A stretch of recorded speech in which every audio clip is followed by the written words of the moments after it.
This is the story of Star Trek, the motion picture. You can read along with me in your book. You will know it is time to turn the page when you hear the communicator beep like this. Let's begin now. Space, the final frontier. These are the continuing voyages of the Starship Enterprise.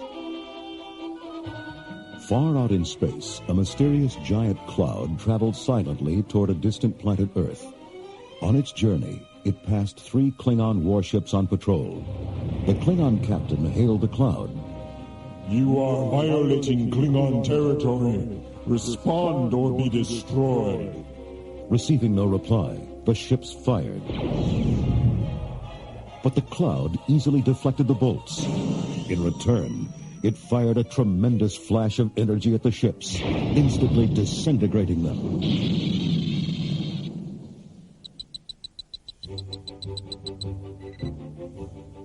Admiral James T. Kirk, captain of the Starship Enterprise, was hurrying through Starfleet headquarters when he saw Sonak, a Vulcan member of his crew. Commander Sonak, why aren't you aboard? I am completing final briefing before the Enterprise launches. Belay that. Our launch time has been moved up. There's something deadly out there, headed for Earth. We have to stop it.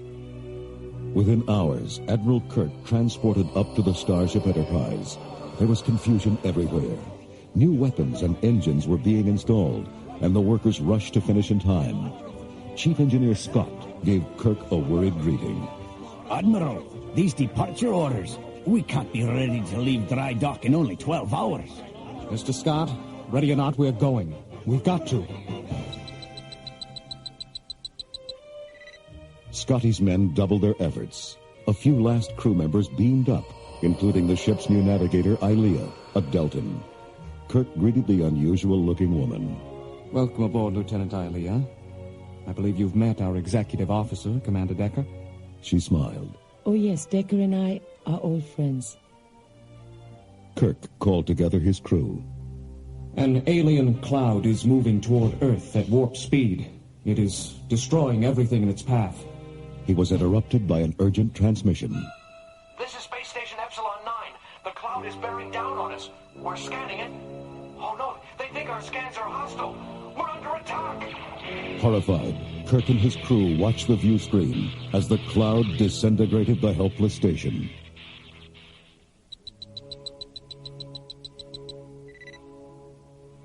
Meanwhile, on the planet Vulcan, Spock was undergoing the ritual of Kolinar, a harsh discipline which would give him total logic.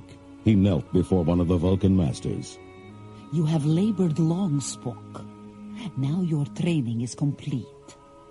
Take this pendant, a symbol of total logic. But Spock hesitated. He looked skyward, as though listening. Wanting to know his reason for ignoring her, the Vulcan master entered mind meld with Spock. You sense a far-off consciousness. It stirs your human half. And your human emotions keep you from the life of total logic. You have failed the test. The master turned from him and dropped the pendant in the dust. Spock knew that he'd have to go to the mind he sensed so far away. Kirk ordered the Enterprise to set out for the cloud. Decker protested. Captain, the engines haven't even been tested yet. Mr. Decker, every minute brings that thing closer to Earth. Head warp 1, Mr. Sulu. Power poured into the untried engines. Suddenly, an energy imbalance threw the ship into a deadly whirlpool. A space vortex. Kirk shouted to Sulu. Get us out of here! Full reverse! Kirk glanced at the bridge view screen. There's an asteroid caught in the vortex. Dead ahead. Arm phasers, Mr. Chekhov. Decker leaped up. No! If the engines are out, so are the phasers. The new design links them. Use photon torpedoes. The torpedoes shot away and shattered the asteroid. The vortex disappeared. Thank you, Decker. You saved the ship. As Mr. Scott worked frantically to repair the engines, a shuttlecraft delivered a passenger to the Enterprise. To Kirk's surprise, it was Mr. Spock. I've been seeking a path to perfect logic, Captain. I sense that I'll find my answer in the cloud. I'm here to rejoin your crew. With the help of Spock's superior intellect, the engines were soon fixed, and the Enterprise sped to confront the alien cloud. The ship approached cautiously, but without warning, the cloud sent a deadly energy bolt smashing into their shields. They're holding, Captain, but they're badly damaged. Kirk spun to Lieutenant Uhura. We can't survive another hit. Send friendship messages on all channels. Uhura began transmitting. A second energy bolt flew at them and suddenly disappeared.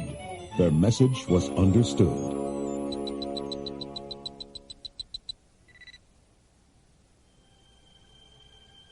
The Enterprise entered the cloud slowly. Once through the mist, the crew was stunned at what they saw.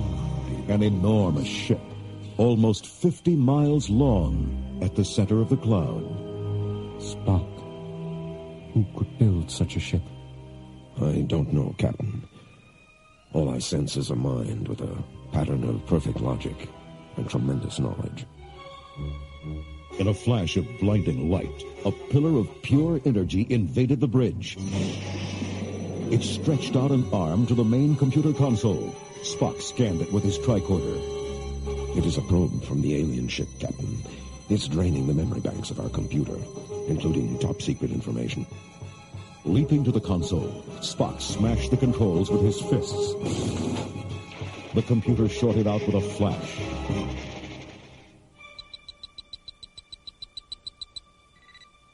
To Decker's horror, the probe took control of Lieutenant Ilea. The Ilea probe then turned to Kirk. I have taken over this human unit so we could communicate. I have been programmed by V'ger to learn about the USS Enterprise and the human units that infest it. Kirk frowned. Is V'ger the captain of the alien ship? No, V'ger is the ship. Kirk couldn't believe his ears. What does V'ger want? V'ger travels to Earth to find his creator. What makes V'ger think his creator is on Earth? I do not know. V'ger obeys the creator's commands to learn all that is learnable and to bring that knowledge back to the creator. They were now only hours from Earth. Captain Kirk decided on a desperate gamble. He and Spock put on spacesuits and entered the alien ship itself. There, they found V'ger's databanks. Captain, from what we've seen, I believe that V'ger is a living machine. If so, I can attempt to mind meld with it. Spock touched the data modules. Instantly, a flood of images overwhelmed his mind. He fell unconscious.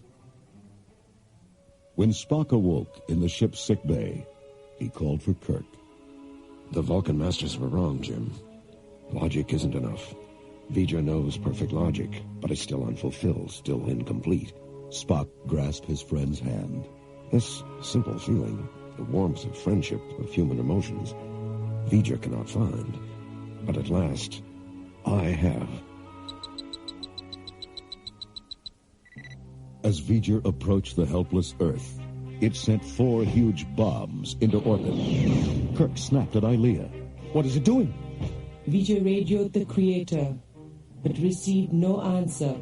The human units on Earth must be interfering with the creator. Therefore, V'ger is going to remove them. Remove? You mean destroy? Spock whispered to Kirk. V'ger needs its creator badly. Use that against it. Kirk smiled. Ilea, I'll tell V'ger where the creator is. But first he must remove the bombs. V'ger agrees. The Enterprise was pulled inside the giant spaceship. Kirk's landing party followed the Ilea probe out of the ship to their meeting with V'ger.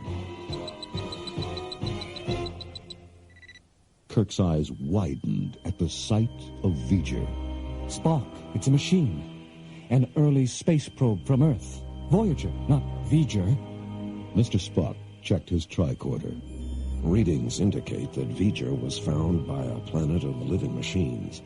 They built this ship so that V'ger could fulfill its programming, to collect data and transmit it back to Earth. Decker nodded. Of course. That's why V'ger came back here. To give its data to mankind, its creator. Kirk shouted, V'ger! We are the creator!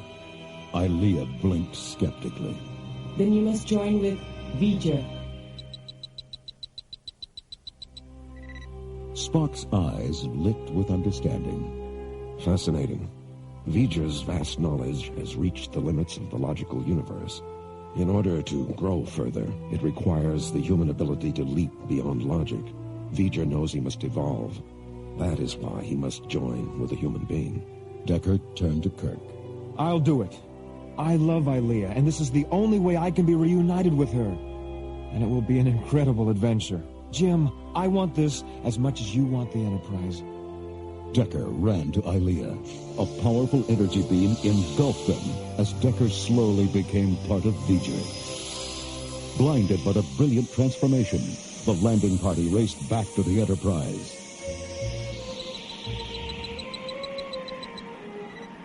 On the bridge, Kirk watched in awe as V'ger changed itself into pure energy and vanished into another dimension. Gentlemen, I believe we've just seen the birth of a new life form. Bones nodded. Complete with a lot of foolish human emotions. Right, Mr. Spock? True, Doctor. But without them, we are not complete. Amen, Spock. Mr. Sulu, ahead warp 1. Out there. That away.